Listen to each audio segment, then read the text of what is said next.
Begin by disconnecting the battery at the disconnect terminal located in the rear of the passenger seat under the access panel. Loosen and remove the 11mm nut and pull the terminal off. Make sure the terminal cannot accidentally make contact with the post while you are working on the starter motor.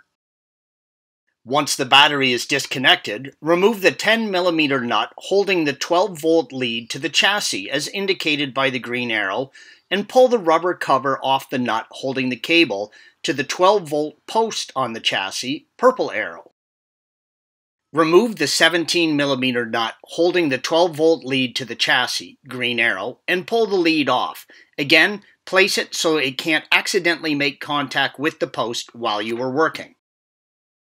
Loosen the 17mm lower starter mounting bolt, green arrow.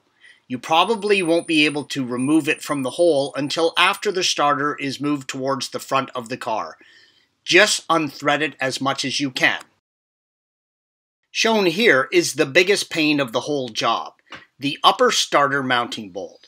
This 17mm bolt can be accessed with a variety of extensions and U-joints as shown here. If you can get the bolt loose, consider yourself lucky.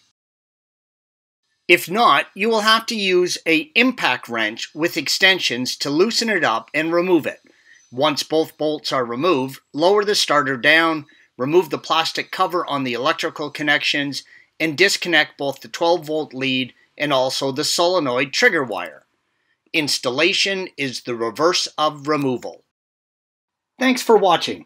Click here to view the original article along with hundreds of other DIY content for your car.